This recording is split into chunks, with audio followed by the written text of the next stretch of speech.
that's pretty well all with the studio. I'm just going to keep doing stuff. You take what your teachers say to be the truth because they're your source of education.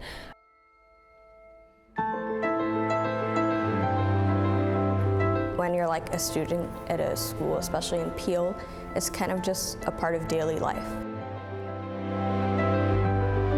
How comfortable can I really be if I don't know who's acting like what?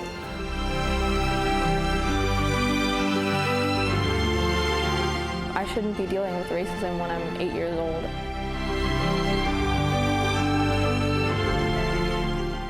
Hello, I'm Ali Rosa, a reporter with CBC News Toronto, and I'm here joined by 4 students in Brampton at the Peel Art Gallery Museum and Archives, 4 students from various high schools in the Peel District School Board. We're here to talk about their experiences with anti-Black racism in school. Advocacy groups here in the community say that the PDSB has had a racism problem for some time now, and it's actually worse when we look at anti-Black racism. In response to this, the Ministry of Education launched a review of the board in November 2019, and in February 2020, the ministry hired reviewers to assess anti-Black racism in the board, revealing the scope and depth of the problem. That's why today we're speaking with students, 2 from Brampton and 2 from Mississauga, to hear about the experiences that they have faced with discrimination in school, to hear how it made them feel, and to hear what they think are possible solutions. Joining me today are Alyssa Alexander, Amel El-Buluk, Lydia Tedros, and Mahmoud Hassan. Thanks for joining us, guys. Thanks for having us. Thank you. But we're here to talk about kind of the experiences that you've all faced in school. Recently, growing up, you're all kind of going to Peel District School Board schools, and so that's why I invited you today. Again, thanks for joining us, and we'll go around and kind of hear from everybody. So, Amel, why don't we start with you? Why don't you kind of share with us an incident or an experience of racism or discrimination that you've faced? Well, kind of where to start. Like, I feel that when you're like a student at a school, especially in Peel, it's kind of just a part of daily life. So it's like always these constant things between me and my sister's also experienced. So I've had teachers like past the Black Lives Matter movement, kind of like when it was more vocal and people were discussing, I've had them try to play devil's advocate with the police, try to kind of like say, well, all these Black Lives Matter protesters are doing this. I've had like a substitute teacher kind of apologize to me for where I'm from, like try to be like, oh, I'm so sorry you grew up in all those deserts. Like she actually said that to me. And I feel my sister, she's currently in middle school, and she's also had like terrible experiences. Like I'm looking back and I'm not seeing, my family isn't seeing things get better. We're seeing it almost get worse. Like she's literally had like that thing that we all hear about happening, but like people don't really believe it happens. You know, when a teacher is just like, oh, like your hair is interfering with learning. She's had that said to her. She's had like a teacher dismiss the fact, like while reading a book, the fact that Negro was derogatory, and they're like, no, you can say that, it's fine. She had a teacher dismiss the fact that she was upset about being cast as a dog in a play and just told her to kind of deal with it. So it's, And these are all experiences that your sisters faced? Yeah. But some of them you faced? Some of them, it's more like a pattern. Like I'm looking at what my sister faces currently, I'm just like, haha, that happened to me too. And It's kind of just accepted as something. Yeah, it's the norm, and nothing's changing really, is what I'm seeing. I'm so sorry to hear that. Alyssa, what about you? I think I've seen it throughout, from elementary school to now high school, where there's a lot of teachers who just are blatantly ignorant, especially when teaching things and telling things to the class, because that then gets passed down as, knowledge to other generations. And you take what your teachers say to be the truth because they're your source of education. I've had teachers, while talking about the history of racism, kind of say that it was a myth about how bad Black people were treated during slavery and how, of course, slavery is wrong, but they weren't actually treated that badly. So you actually had a teacher who said that, slavery wasn't a big deal because... Yeah, it was a bit of a myth that they were, Wow. treated poorly. And she How said, old were like... you? Which grade? Grade 8. This was in grade 8. Wow. It was younger. This is part of our lesson. I've had, while having conversations about misrepresentation in government, a student brought up part of the reason for that could be systemic racism. A teacher was like, no, we don't want to use the word racism. It's just some people have privilege that others don't. So you had a teacher who said we don't want to use the word racism in class. And I think it's just that kind of almost more than ignorance that really affects how Black students see themselves, but then how other students see Black students. Wow, that's unbelievable. Lydia, let's hear from you. Yeah, so most of my problems happen during like really important developmental years, like elementary school and middle school, which I see which also will happen more to my brother than it did in high school. And I think it's due to the fact that I moved here or immigrated here from Ethiopia when I was really when I was in grade 3. So I came back and I had an accent, but I was born in America and I spoke fluent English perfectly fine. And for some reason they kept insisting to put me in ESL, even though I was excelling in English class and I had a high reading level, but because of my accent and because I was just an immigrant, they just were like, no, she can't speak, she has to go into ESL. So they judged your English to be inadequate because it had an accent? Because it had an accent, wow. Yeah. And because my parents also had an accent, so when they came to speak about it, it was just all kind of... Yeah, I don't know. It was very it was just weird to me because I felt when I was in Ethiopia, if I was doing well in class, it was rewarded. But when I came to Canada, even though I was doing well academically, it was kind of brushed off, and it's oh, she still doesn't understand. She still, wow. Yeah, doesn't get it. And then another thing is my little brother does have an IEP, and he has ADHD and autism. And when we moved here, and also before we moved to Ethiopia, the school board was aware of these issues, and he was really young, and he used to have a lot of breakdowns because he didn't know how to deal with his emotions properly. Right. And even though teachers were aware of that, they were really aggressive towards him, and they would kind of treat him as if he was a nuisance and he was the aggressor in situations, even though they knew that he had problems conveying his emotions. And so they knew that your brother was on the spectrum? They knew he was on the spectrum, and my parents have fought with the board for many years for the way that he has been treated, and to have better outlets for him to kind of deal with his emotions and his problems, but they kind of just brush it aside as him being a bad kid, or as him being just a threat to the classroom, when the real thing is that he just needs help. And they kind of just can't accept that. And he was treated badly for a really long time because of that, and he was suspended in kindergarten because he was being a nuisance to the class, or because he was having a breakdown or a tantrum. And it's just been a lot of the school board thinking he's aggressive instead of actually looking into his problems. I'm sorry to hear that. Mahmoud, what about you?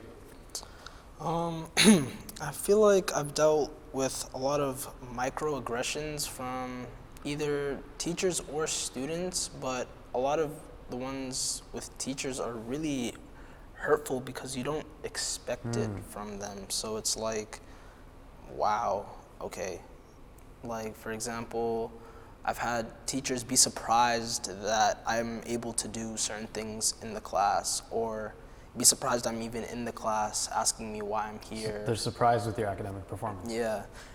It really goes along with the lines of me being one of the only Black students in academic classes. It's hard to find, you don't see many of that, and I guess it comes to their shock. But also, I'm of Muslim faith. I practice Islam, and I've had an interaction with a teacher where she asked us what we want to be doing when we're older, and I responded with tourist, and she heard terrorist, and it was funny, it was comical. She just went with it. It was comical to the class, and it was at my expense.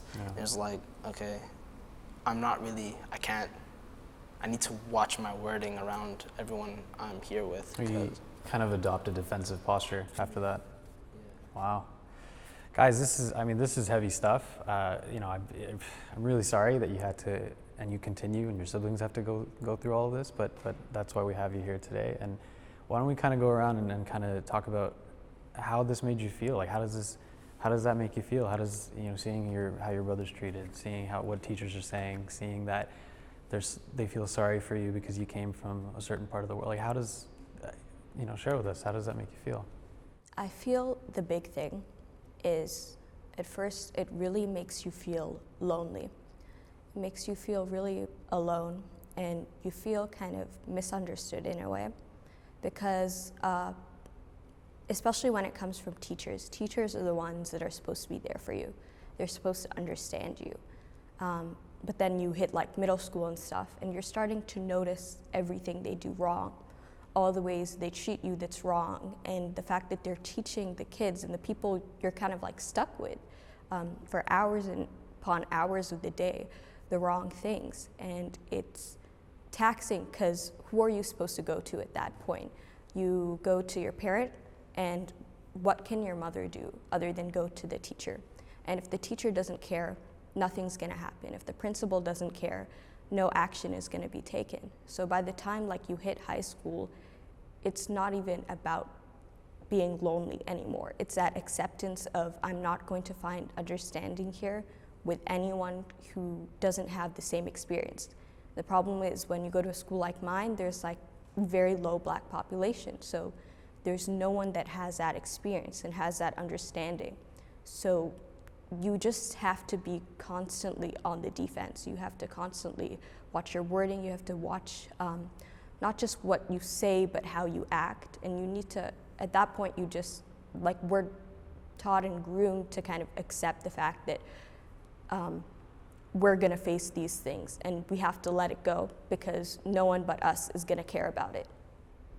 I think similar to what Amal was saying, you just feel really alienated. I mean, it's a strange situation when you are in a class and you know more about the subject than the teacher does. And we're kind of taught about other cultures in a way that they're different. And even if we're not degrading them, it's like, well, we do this and they do this, and this is the different from what the norm is. There's that us and them. Exactly. And then when you're the them, but you're in an environment that's the us, you just feel very strange. It make you feel very different and very other. And that's when there becomes kind of this separation between students. I think it can definitely get very lonely. I feel like for a lot of us, like you kind of just accept or expect racism to happen. You're like, okay, I know where I go. I know the people that like are around me, and I know that I'm probably gonna face this, or I'm probably gonna have this experience, and you kind of just have to accept it and go with it. Like, there's times in the hallway when I hear the N-word used more than I would ever, like, that I have ever used it in my lifetime, and it's like, I can't go to a teacher because they're just like, oh, what can we do about it? And it's like, you just expect racism to happen, and you have no one that'll understand, because the teachers don't, because they don't they don't go through the same thing. So and in my school at least, there's no Black teachers there, or there's very few Black teachers there. So you kind of feel like you can't talk to anyone because there's no one who'll get it. There's no person of authority that can understand your experience. This is actually something similar to Mahmoud, what you said about kind of having someone there to understand what you're going through.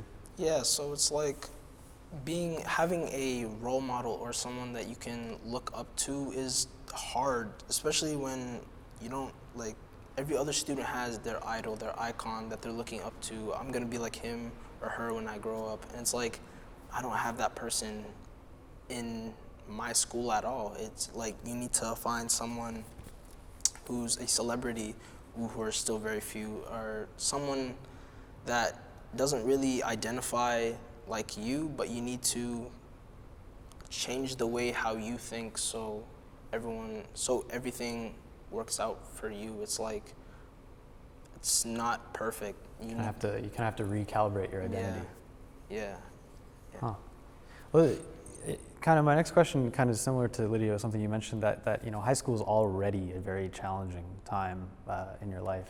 It was when I was there. It was for everybody else that I know that's gone through it. And you're kind of trying to figure out who you are, trying to do well in school, trying to plan for your future. And so that's challenging enough, but if you have to deal with kind of these really difficult experiences, just how much harder does that become? Yeah, I feel like it just makes it so much harder because you're already dealing with like emotional factors and just school in general, and to add on top of that like the difficulty of dealing with these like racist instances at so young is just, I feel it's unacceptable, and it's really unfair because, you know, I shouldn't be dealing with racism when I'm 8 years old, and my brother shouldn't be getting suspended because of reasons that don't make sense. Yeah, I feel like I really agree with what you said. In the end, the whole thing with schools, it's supposed to be a safe space to learn and to grow. And for Black students, it's not like, it doesn't feel safe. It feels like another challenge we have to overcome. Getting up every day, like getting on the bus and ignoring what people say. And then you go to class and you need to ignore what the teacher says, but you also need to like take in the important stuff for class. And you need to go to lunch and ignore all the slurs you hear in the hallway, as you said. And it's so taxing emotionally. And at one point, like, it doesn't even feel like an extra weight because you're so used to experiencing it in a way that you don't know that it's supposed to be any different. And I don't really want that for like people like my sisters. I don't want them to have to go through that. I don't want them to get used to this. Yeah. I mean, I don't think anybody should have to get used to it, but I mean, it's a really, really sad reality that's what all of you guys are saying. Yeah, I think just having to navigate those microaggressions, and it's a constant thing, it's an everyday thing, and not having people to kind of understand what you're going through. And it's taxing. You don't have that motivation to wake up and go to school and do what you do when there's no reason to, kind of continue and, be happy, especially among students, not just the academic part, but in terms of socially.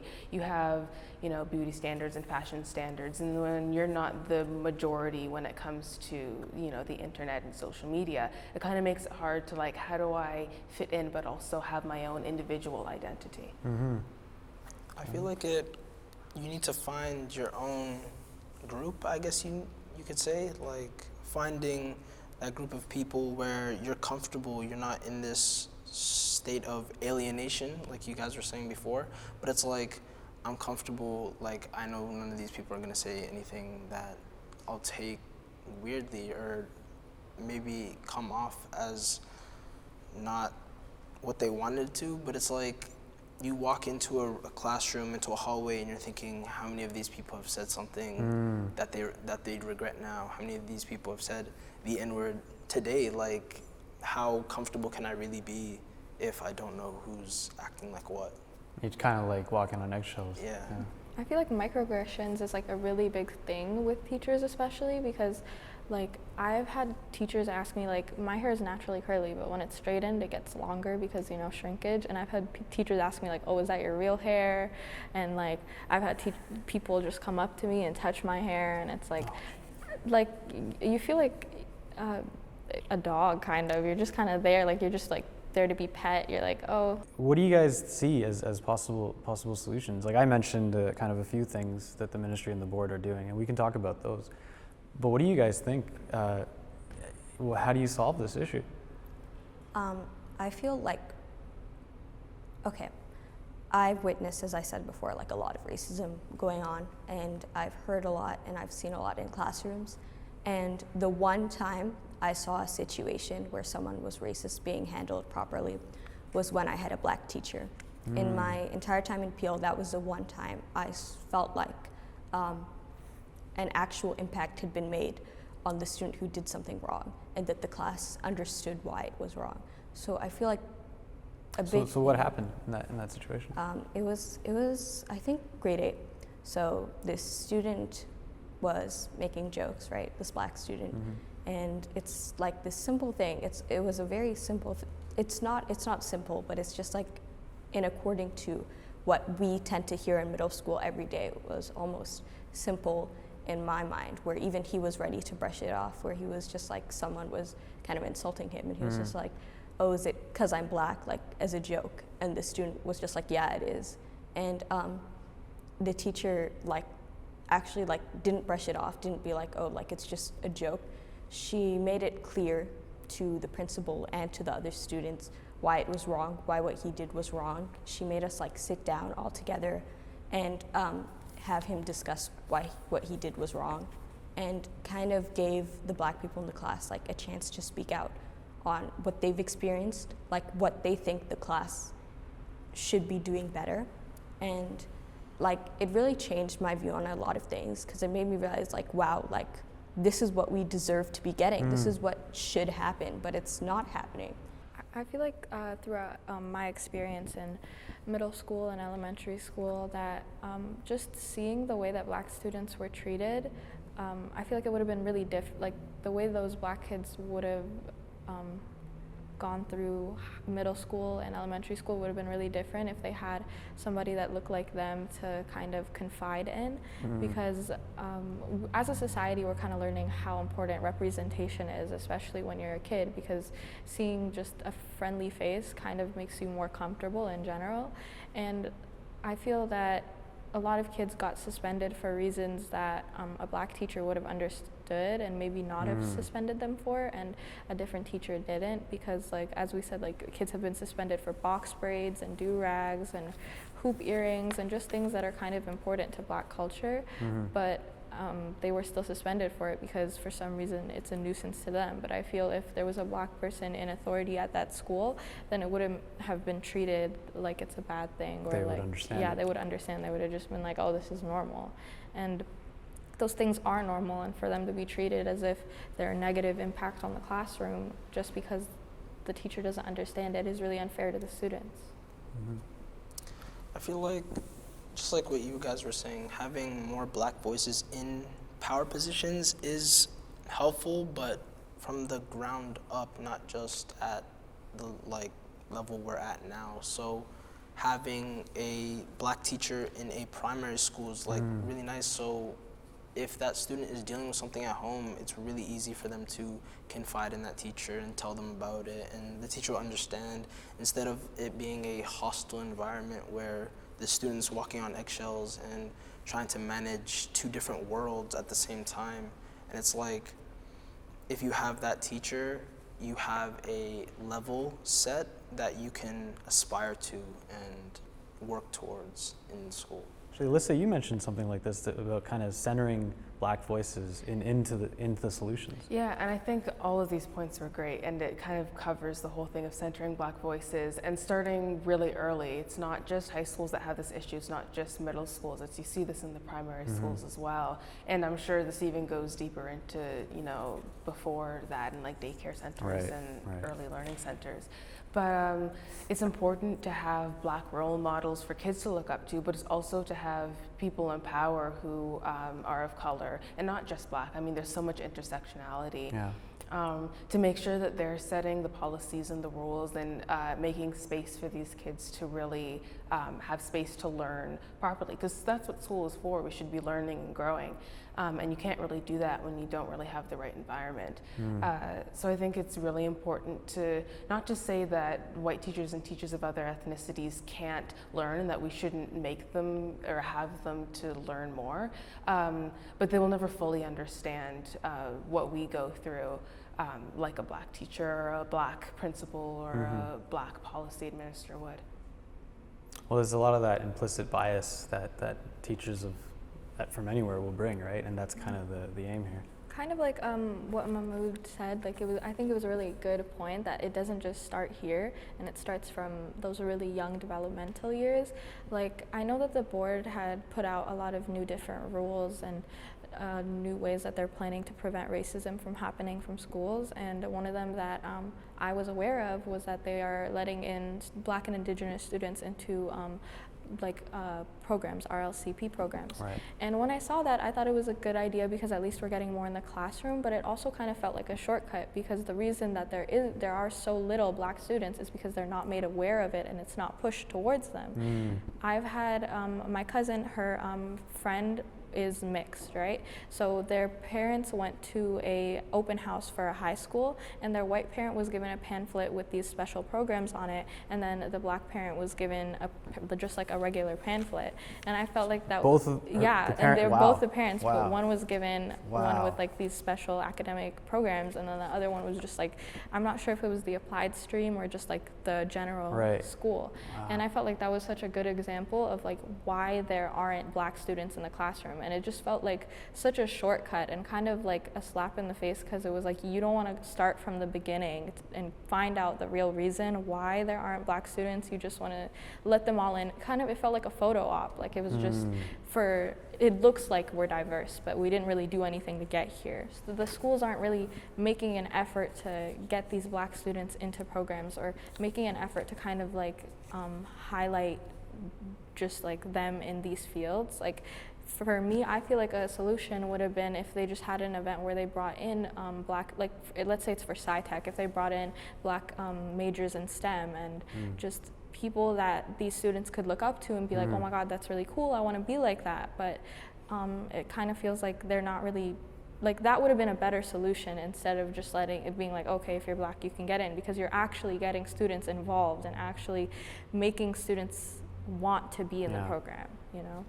That's interesting. So let's talk about what the ministry and the board is doing, and then also kind of talk about what you think is maybe lacking, or maybe something that would work better, or you know, what do you guys think of what the board and the ministry has been doing? I'm curious how many black people were involved in making those decisions, and how many black, not just administrators, but students and teachers and parents were involved, because I think it's really their voices that are being affected by this.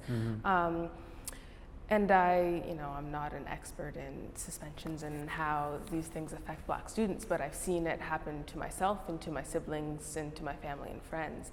And hopefully there are changes, but I definitely think there's one thing to kind of make a goal and say, we hope our goal is to have more students, black students, to get into this program, or more black students to graduate this way. Right. And there's another thing to make a plan to say we're implementing A, B, and C to help students actually succeed, so that we don't need to put special things in place. They're just equal to the rest of everybody. Right.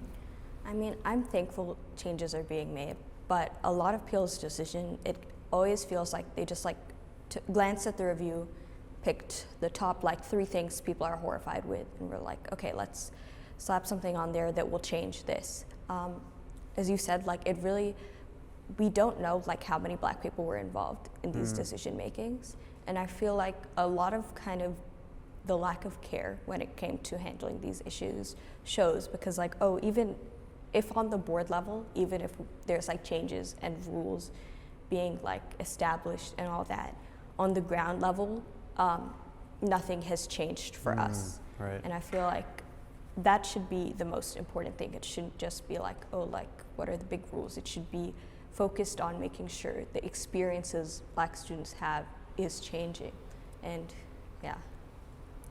I really hope the changes that they're implementing start from early school, not just at high schools and stuff, because a lot of the problems or courses that you see black students take start from a really young age, with a teacher that they didn't like, so they didn't want to do that class, or something going on at home and they were like, I don't care about school anymore. Right. So it's I really hope they target that young sector of kids who are wanting to go to high level programs, but they can't because they're dealing with so many other things that you can't see.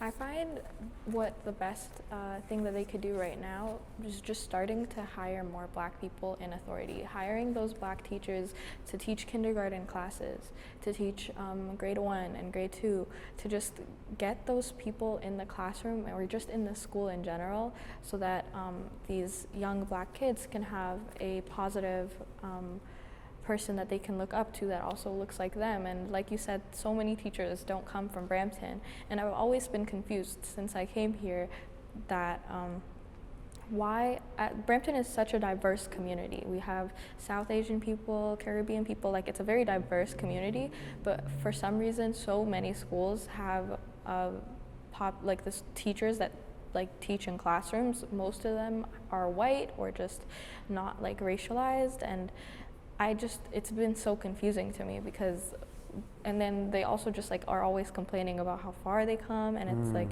I just don't understand why Peel is hiring teachers that aren't from the Peel district. Like what is the reason for that, you know? Along with hiring black teachers, because if we just throw in some black teachers, the problem is that those black teachers have to be in that workspace, and the other teachers are still going to have those same beliefs. They're still going to have that same kind of like those same habits, those same ways of teaching. So along with hiring more black teachers, it's important to improve the teachers we have currently and to find better ways to do that. Because now the black teachers might face microaggressions in staff rooms. I have a teacher, she's a teacher supervisor at my BSA, and she has told me that like within her workspace at school, she experienced microaggressions. She experiences stuff from other teachers, and I just feel like that's so unfair. It's like, why, even in the workplace, even in schools, even when it's black teachers wanting to give black students a better experience, why are we still the ones suffering? And why are we still the ones who always have to be the ones to take action? Why does no one else care enough to kind of like help us or to listen to us or to do better for themselves, not just because a course told them to or Peel said to? You know, I kind of want an open question, leave you guys with an open question here, is what do you need to thrive in high school? I feel like a really important thing is just having positive role models and just having people that you know that you can rely on when you're dealing with something in school, because just knowing that there is somebody who has authority that can kind of back you up on things or that can help you with things that you're going on at home without it being blown out of proportion is really important. Because when you're at school, you don't want to feel like you're alone and like you can't talk to anyone, and just have somebody that you can rely on because you also have those same support systems at home, maybe from your parents, and your teachers are kind of like your second parents. You're with them for majority of the day, for most of the year, and just to have one teacher at least that you can be like, I can talk to this person and they get it and they get me. I feel like it's really important because you really crave that understanding and that validation when you're so young. I feel like you need a lot of diversification, not only in school staff and the schools themselves, but also school material, like what you're learning in the class. That's a good point. Like, for example, my geography class was called World Geography, but it is just Canadian history and like Canadian mountains and stuff. But I wanted to learn about my continent, Africa. Like, I wanted to learn about Eastern Asian culture and stuff like that. And it's really hard to do it on your own when you don't really know. There's so much stuff on the internet. There's no course. Yeah. So I feel like diversifying everything, because Peel is such a like multifaceted school board. It's like school board like area. You need to like equally diversify what everyone's learning, what everyone's contributing, what everyone's really about. I mean, I was going to say just that. I was going to say a more well-rounded curriculum. Because when you're learning about stuff that doesn't apply to you, I think it becomes really uninteresting. Just how students who don't like math tend not to be very good at math, and who don't like English tend not to be very good at English, because you don't have that motivation. And I think having a curriculum that represents all of the students that go to your school, all of the students in your board, really gives them the motivation to be like, hey, this is about me, I want to learn about this. Also not just, Black History Month or Black Heritage Month is very important, but having it embedded in our whole curriculum throughout the whole year, so it doesn't kind of become, whether it's a celebration or kind of like, this is something that we've put in place because, you know, it looks good on paper, and this is something we celebrate it during February, and then March comes and then it's over. I think what we need is really what any student needs. We need community, we need safety, we need understanding. And the problem is that teachers and schools in general don't understand the fact that to give us that, they just can't keep doing the bare minimum that they've been doing. because of our experiences, those things look different to us than they would to a white student. And I feel that if school boards could start implementing, as you guys have said, that into the curriculum and into the way they teach, and not just seeing it as an afterthought, it could improve the lives for so many Black students in this school board. Well, guys, you know, I'd like to thank you all so much for your thoughts and just being brave enough to kind of share with me your stories, and just such a great discussion we've had. You know, I really, really appreciate it.